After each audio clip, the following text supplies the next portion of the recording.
Merci beaucoup pour cette invitation. C'est un immense plaisir de reprendre un dialogue de longue date qui, pour moi, a pratiquement tout changé dans ma façon d'écrire. Donc, c'est une grande joie de le partager collectivement ici. Alors, en somme, c'est peu dire donc, que l'ouvrage Les formes du visible était attendu par les historiens de l'art médiéval. À vrai dire, l'ouvrage n'a pas été attendu seulement depuis les 15 années qu'il sépare du premier volume. On peut, en exagérant à peine, dire qu'il est attendu depuis les années 90. C'est-à-dire des années où, comme il est rappelé dans le post-scriptum, toute une série d'ouvrages portés par Hans Belting, par David Friedberg, par Georges Duberman, Jean-Claude Schmitt, Jérôme Bachet, Daniel Arras, qui ont été évoqués tout à l'heure, renouvelaient en profondeur la question de l'agentivité des images. D'ailleurs, l'usage savant du terme « image » apparaît d'ailleurs dans ce groupe-là. Et en fait, il s'est tellement naturalisé depuis qu'on a à peine à croire que cet usage est si récent. Alors, il me semble qu'il n'est pas anodin que tous ces travaux, qui ont, je crois, une portée assez générale, prennent pratiquement tous comme cadre la Renaissance et la fin du Moyen-Âge, disons, dans ces bornes classiques. Disons une séquence 13e, 16e siècle. C'est-à-dire la période que Jean-Claude Schmitt définissait comme étant celle de la culture de l'imago, une séquence qui se trouve particulièrement travaillée dans les formes du visible. Et de façon également significative, on peut noter que tous ces travaux se référaient alors, dans les années 90, à une étrange discipline qu'ils nommaient collectivement une anthropologie de l'image. Alors, on pourrait dire de cette dernière qu'il en allait d'elle à l'époque comme il en va aujourd'hui de la transition écologique, c'est-à-dire de quelque chose dont on parle beaucoup mais qu'on ne voit jamais. C'est-à-dire, à vrai dire, l'anthropologie de l'image, à l'époque, semblait alors une méthode fantasmée, pratiquée par à peu près tout le monde, artistes, historiens de l'art, sauf par les anthropologues. J'exagère un peu, mais les choses ont depuis heureusement changé, notamment grâce aux travaux d'Alfred Gell. Mais force est de constater que cette discipline souffrait sans doute de l'absence d'une théorie générale produite par l'anthropologie elle-même. Et donc, nous l'avons devant nous avec les formes du visible, et c'est peu dire que le plaisir est à la hauteur de cette longue attente. Alors, il serait évidemment absurde et inutile de donner des satisfecit pour tel ou tel aspect du livre, sur lequel j'aurai quelques compétences. Mais j'aimerais plutôt partir donc, de ces propositions pour voir ce qu'elles font au Moyen-Âge, notamment comment elles le donnent à penser différemment. Alors, pour mieux le saisir, et là je reprends un peu les éléments qui ont été évoqués dans l'intervention précédente, il faut dire que cette période possède en effet un statut d'exception donc dans l'œuvre de Philippe d'Escola. Dans Par-delà nature et culture, le Moyen-Âge apparaissait à 2 reprises, dans la partie donc traitant de l'analogisme et dans celle traitant du naturalisme. Alors, entre les lignes, se devinait finalement la cohérence d'une période longue d'1 millénaire et demi, d'un long Moyen-Âge à la Le Goff, qui courait de l'adoption du christianisme jusqu'au XVIIe siècle au moins.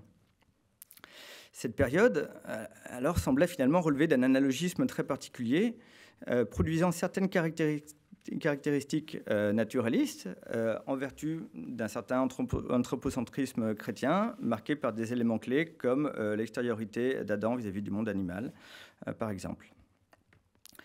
Donc, dans ce premier ouvrage, le Moyen-Âge apparaissait finalement comme une période, disons, de transition entre l'analogie antique et la modernité naturaliste. Finalement, 1500 années d'un véritable creuset ontologique pendant lesquelles on pourrait dire, et je souscris tout à fait à ça, que les rapports entre les existants étaient finalement totalement balkanisés, pour reprendre l'expression de l'historien Karl Still, qui montre la variété, disons, des relations entre les existants dans ce creuset ontologique. Alors là, finalement, on avait une proposition qui était d'une remarquable clarté, même si je la simplifie volontairement ici. Et les images discutées dans les formes du visible viennent rajouter, pour le meilleur, une indéniable complexité, brouiller cette première chronologie et, je dirais, nous mettre au travail. Et d'ailleurs, les deux vont de concert, tant c'est une caractéristique des ouvrages de Philippe d'Escola que de à la fois poser des problèmes et de fournir en même temps les outils pour les résoudre. Alors, Daniel Fabre disait « Le sujet de l'anthropologue, c'est ce qui empêche les gens de dormir ». Et donc, je veux partager avec vous. Voici donc quelques problèmes qui m'ont empêché de dormir ces dernières semaines pour mon plus grand plaisir. Alors, ma première insomnie concernait le lieu de vie, le lieu des morts, dans le basculement, je dirais, entre l'image antique et l'image chrétienne. Car de fait, loin de provoquer une bascule dans le monde des images vers des formes plus naturalistes, comme on aurait pu s'y attendre à partir du schéma historique qu'on a rappelé issu de Par-delà nature et culture, les formes du visible décrivent une dynamique de l'image à la fin de l'Antiquité qui va plutôt dans une direction opposée. Et il me faut la même petite... Voilà.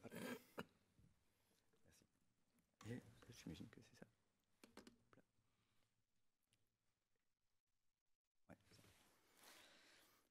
Puisque donc on est plutôt face à une antiquité païenne qui produit des images possédant certaines caractéristiques du naturalisme, comme le goût pour les proto-paysages, pour l'apparence sensible, disons, des non-humains, ou encore pour l'expression, disons, des subjectivités dans des portraits qui donnent lieu, dans les formes du visible, à de magnifiques pages sur les portraits du Fayoum ou ce fameux portrait de boulanger de Pompéi.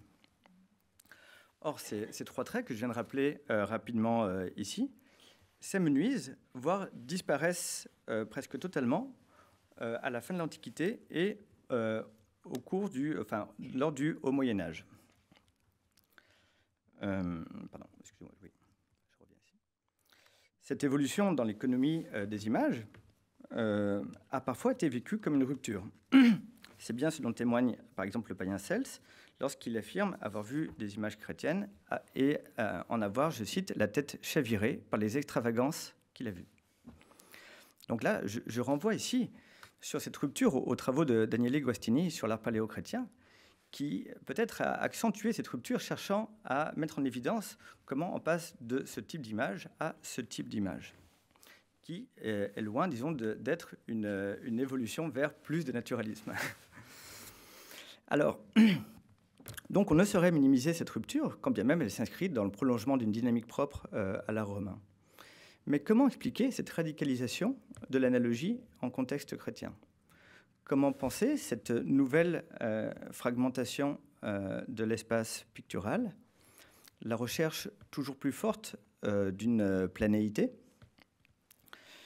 d'une image qui adhère et révèle son support, la surface, la page, ou ailleurs le chapiteau, le tympan, d'une image qui finalement mettrait en scène, révélerait sa choséité, comme dirait Jean-Claude Bonne. Ces nouvelles images chrétiennes proposent, radicalisent un entrelacement avec le monde matériel, qui est bien un des critères de l'analogie discutés dans les formes du visible, notamment à propos de l'Inde. Alors, parmi les multiples raisons, et je ne vais pas les reprendre toutes ici, de ce basculement, un point peut être, disons, rajouté. Alors que les liens entre la figuration et la religion, ça a été largement rappelé, sont décisifs, les images les plus naturalistes de l'Antiquité ne sont pas issues des lieux de culte, mais étaient généralement liées à deux espaces. D'une part, l'espace domestique, c'est le cas des images qu'on a vues auparavant, de la Villa Livia ou des proto-paysages, ou le contexte funéraire mémorial. Et comme le note bien Philippe Descola, ces deux lieux, et surtout le type d'image qu'ils suscitent, sont loin d'être les plus prestigieux dans la hiérarchie des arts antiques. Pour autant, il faut noter que ces espaces, l'espace domestique et l'espace funéraire, se vident largement de leurs images avec l'adoption du christianisme.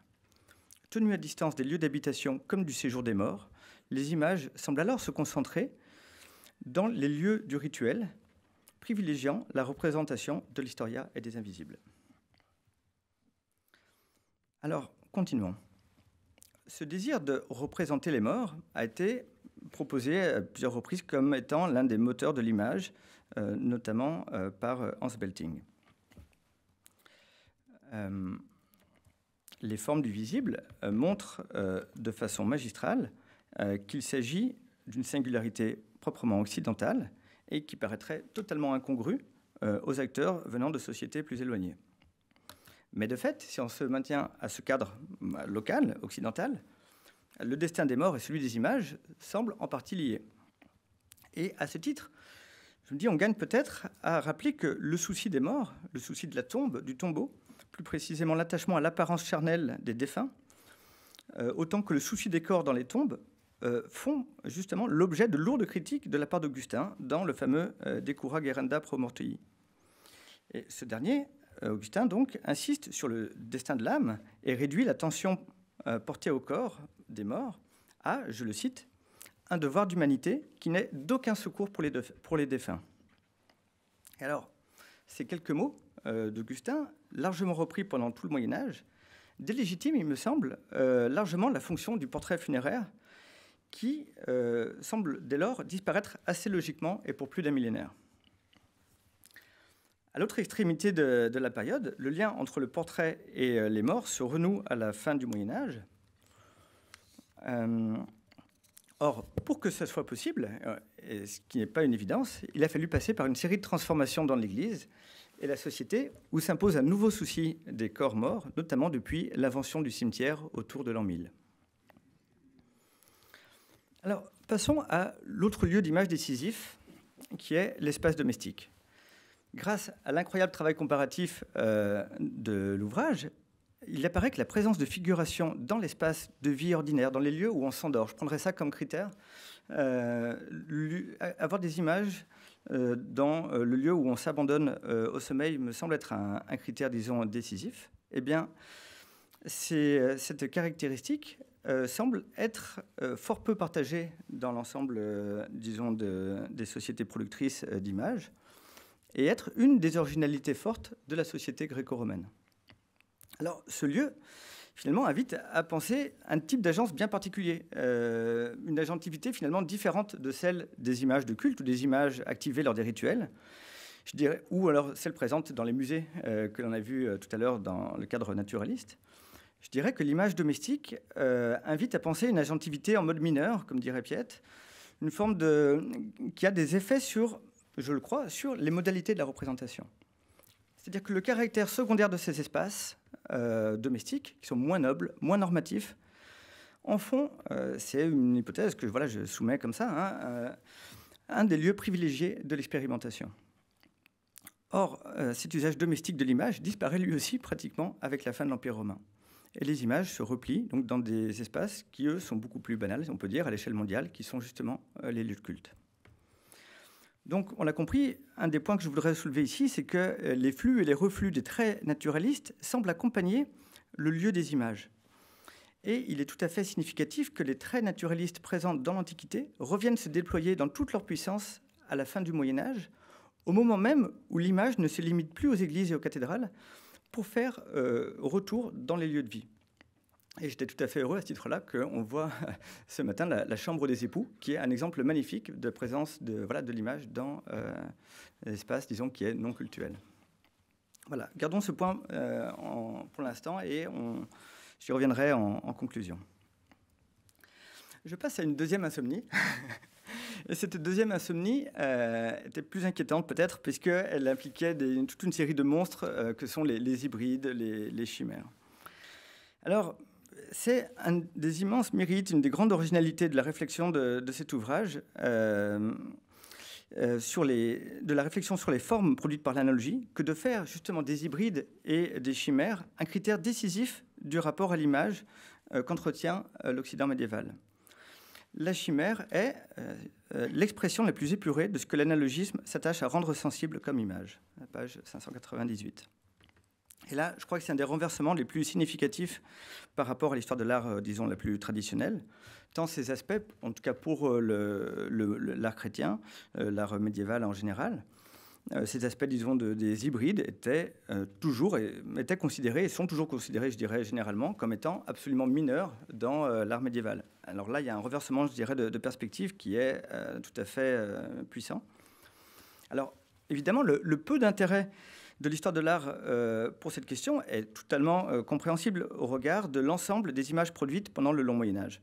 C'est-à-dire, au regard aussi de l'importante production intellectuelle concernant les images pendant cette période, eh bien, finalement, les hybrides apparaissent dans un premier temps comme étant tout sauf un sujet central. À l'inverse des situations qui sont discutées dans l'ouvrage des situations américaines ou africaines, les hybrides sont clairement absents des actions rituelles, de la liturgie, tout comme ils le sont des textes, disons, les plus discutés. Donc, disons-le clairement, les hybrides n'apparaissent que dans les marges de la représentation. Mais pour autant, cette position marginale ne doit pas conduire à un oubli, puisqu'on peut considérer précisément que ce sont ces espaces marginaux qui sont les lieux les plus actifs de la dynamique figurative. Alors, quand on regarde le Moyen-Âge au sein de l'archipel analogique, on est par ailleurs frappé par une double singularité à propos des hybrides. D'une part, effectivement, on est frappé par leur qualification morale, qui est quasi systématique, et d'autre part, par l'intensité du questionnement sur les degrés de vérité dans lesquels les hybrides sont engagés. Alors, le premier point est peut-être je passe. Le premier point est peut-être le plus évident sur la disqualification morale des hybrides. Je ne m'y attarde pas, c'est-à-dire par opposition à un paradis terrestre aux catégories parfaites, où le monde est créé selon son espèce, l'hybridation du monde apparaît comme étant une conséquence de la chute. Il suffit pour cela de se rappeler que l'habitude que l'on a pris depuis la fin de l'Antiquité jusqu'à aujourd'hui d'orthographier le mot hybride avec un Y, vient d'un rapprochement avec l'hybris grec, qui désigne l'orgueil, façon de désigner en un seul mot à la fois la cause et la conséquence. En somme, dans ce cadre bien précis du chrétien médiéval, l'hybridité est un bon terme pour décrire le monde tel qu'il va depuis la chute, le siècle si l'on veut, et ne constitue pas, loin s'en faut, un horizon désirable. Je garde ça en tête, j'y reviens dans un instant. Après la coexistence des différents niveaux d'hybridité, on fournit l'occasion d'intenses débats au Moyen-Âge qui concernent autant des questions d'image que des questions proprement ontologiques. On peut rapidement, là je rappelle des choses un peu évidentes, d'une part distinguer des représentations d'êtres hybrides, comme le dragon ou la licorne, qui ne sont, ici on est dans l'encyclopédie de Barthélemy Langlais, qui ne sont évidemment pas considérés comme des êtres composites au Moyen-Âge. C'est-à-dire qu'on croit dans leur existence, comme on croyait à l'époque aux lions ou aux éléphants, ou aujourd'hui à l'atome. C'est-à-dire qu'on sait que ça existe, mais même si on ne les a jamais vus. Ces hybrides ne sont pas considérés comme tels au Moyen-Âge. En revanche, on a ce que l'on pourrait qualifier des images hybrides qui ne font référence à rien de connu, à aucune espèce nommée par Adam. Ça me semble absolument essentiel. Ces dernières sont appelées au Moyen-Âge des chimères. Ces pures images mettent en évidence ce qui n'existe pas dans le monde tangible et ce qui n'advient que par la puissance imaginative ou la virtuosité de l'artiste. Et d'ailleurs, quand on veut représenter la puissance imaginative, la fantasia aristotélicienne, on la représente justement par un hybride qui est composé effectivement de 3 corps, un corps de cheval, un corps d'humain et un corps de lion. Cette image est issue de l'art d'amour, de vertu et de bonneurté. Donc 2 espèces, voilà, représentation d'êtres hybrides d'un côté, image hybride de l'autre, distinction qui d'ailleurs n'est pas tout le temps évidente. Par exemple, le statut des anges ou des diables peut relever de l'un ou l'autre de ces catégories.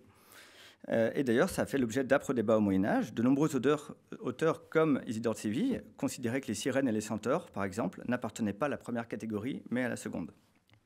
Là, on a tout un corpus de controverses qui, pour l'instant, avait un statut assez anecdotique et qu'à vous dire, j'ai très envie de reprendre aujourd'hui, à l'aune des propositions des formes du visible, et qui semblent être des controverses peut-être assez décisives pour penser le travail des catégories à l'œuvre pendant cette période.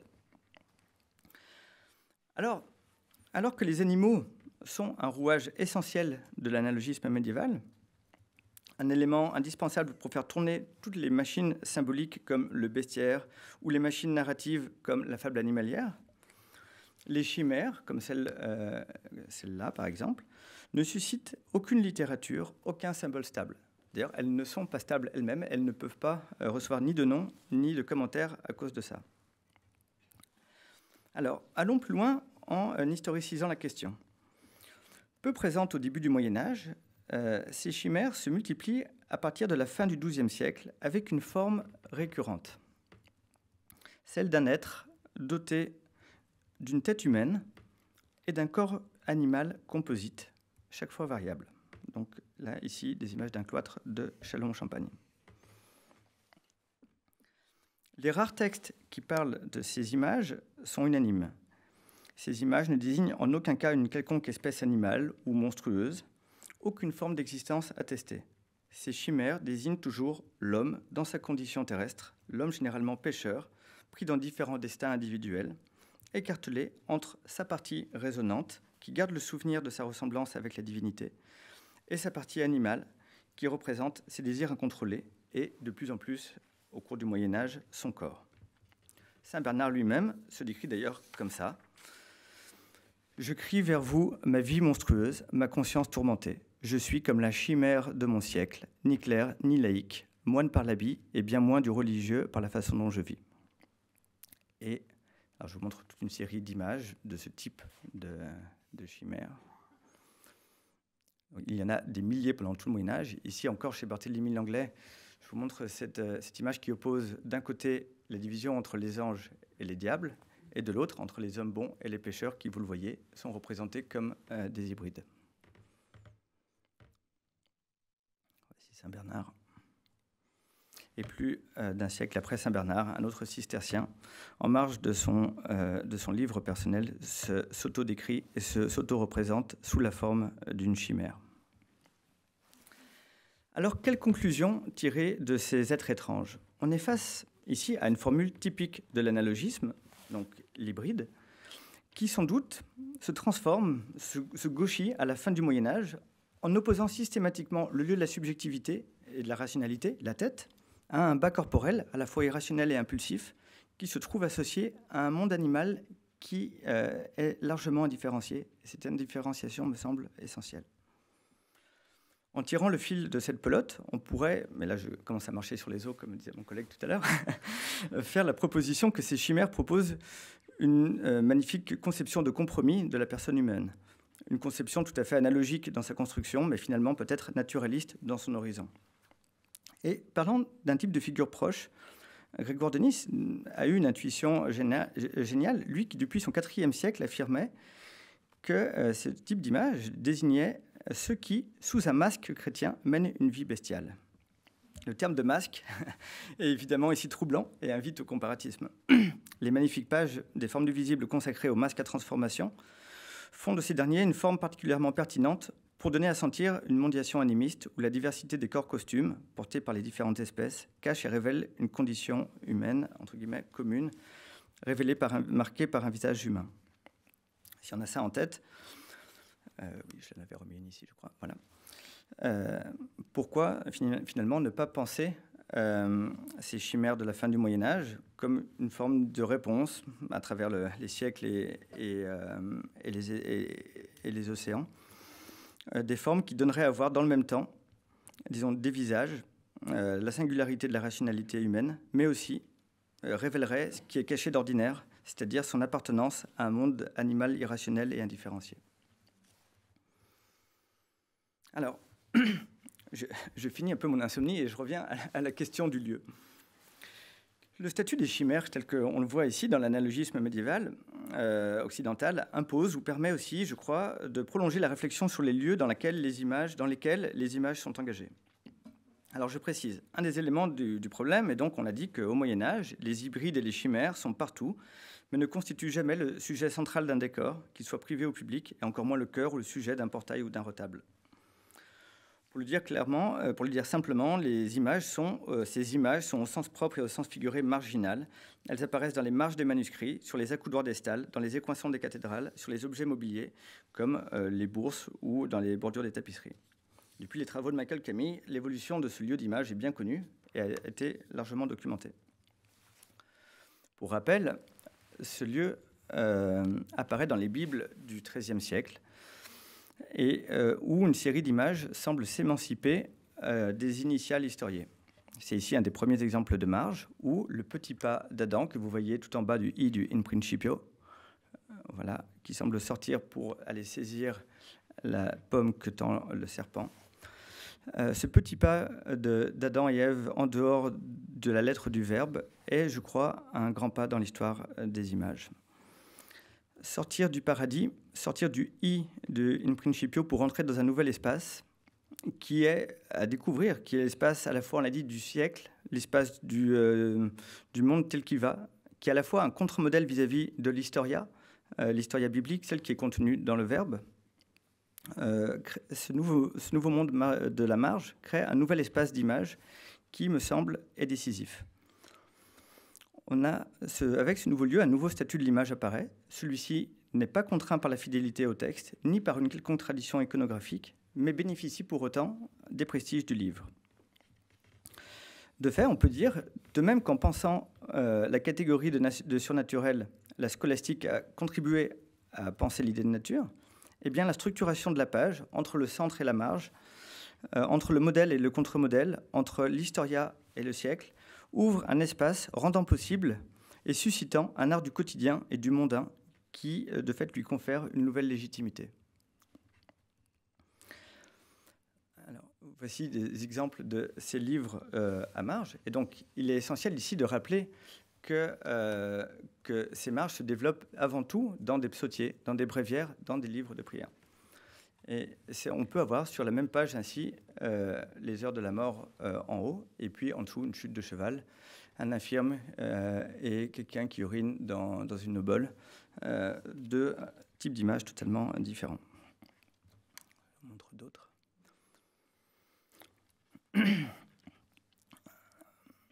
Donc peut-être, oui, cette image était pour montrer, disons, voilà, l'élément tout à fait frappant de ces marches, c'est la culture technique, l'attention, effectivement, aux gestes du quotidien, ici, des gestes liés à la capture d'animaux.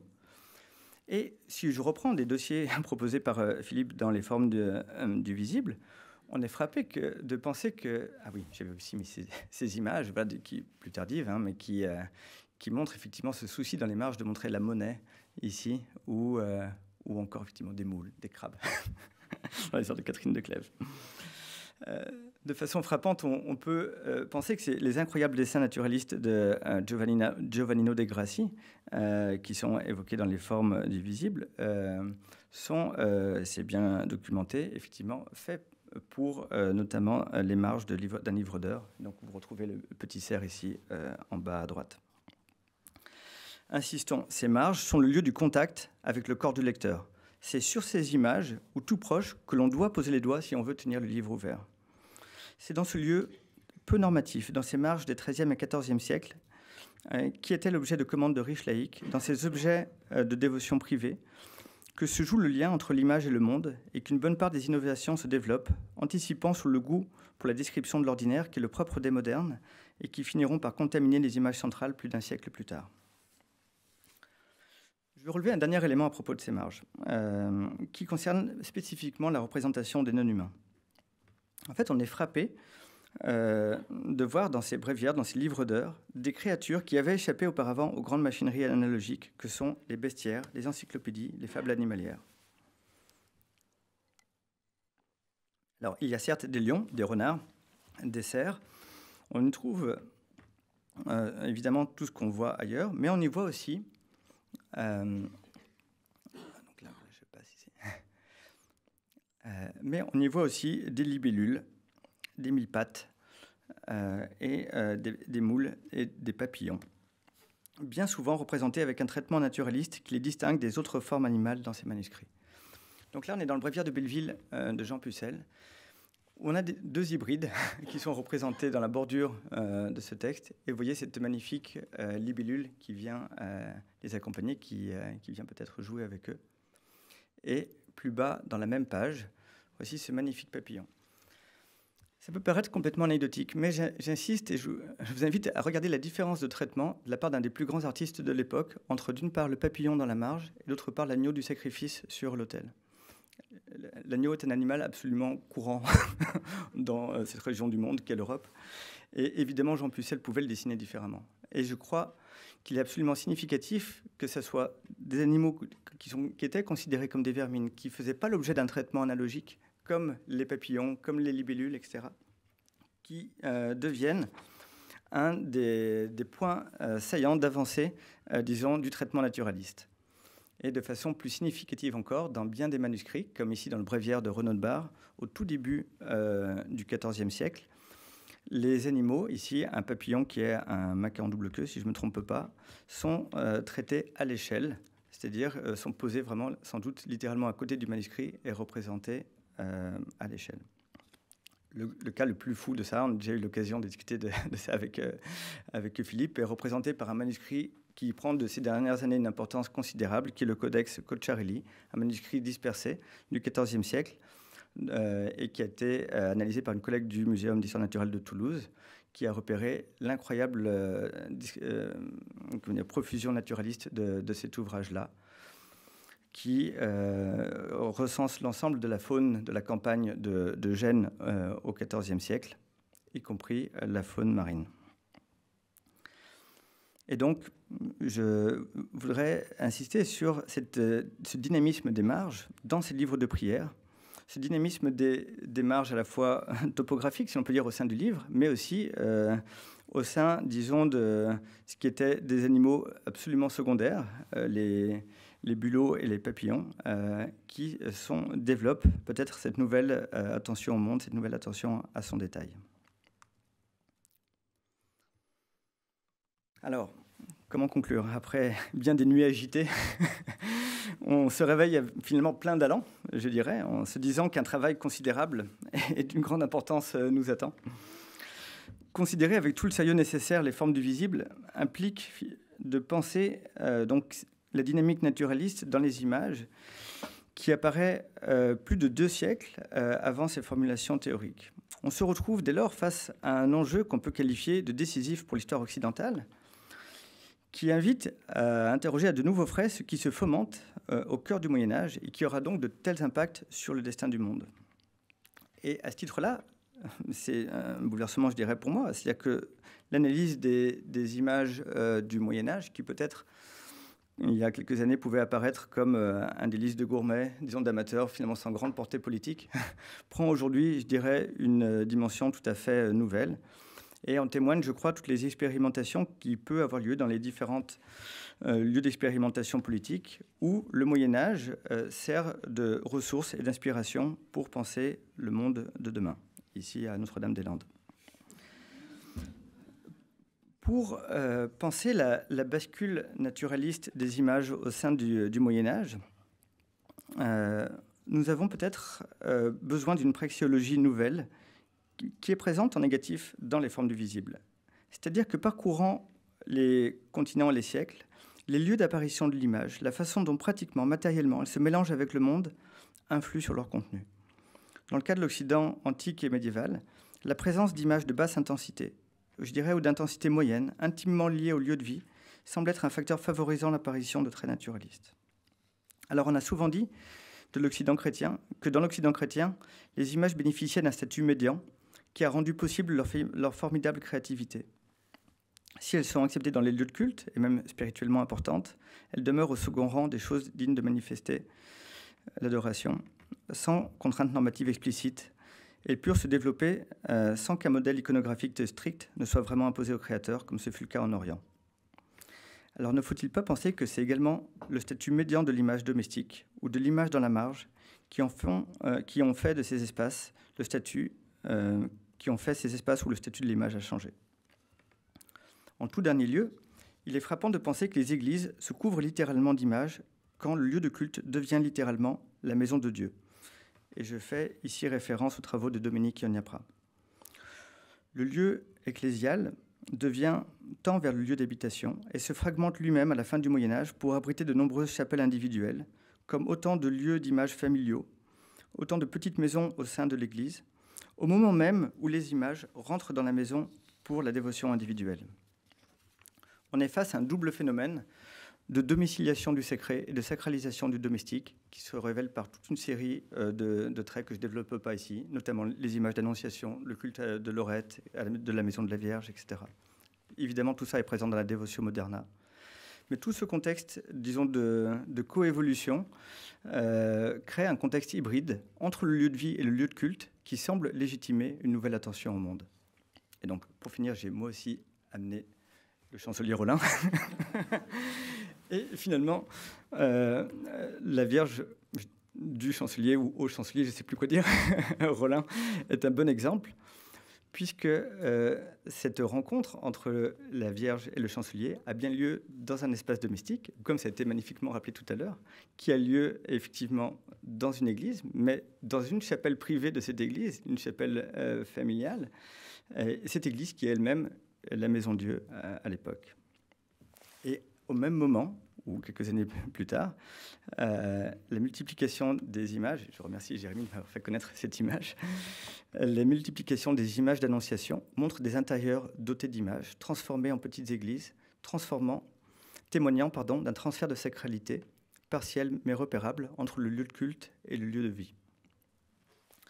Voilà le livre refermé, enrichi de nouveaux problèmes et donc de nouveaux outils. On a envie de se lever et de partir pour une grande enquête comparatiste, pensant la nature des images dans les lieux de vie. Mais comme le disait Kipling, c'est une autre histoire.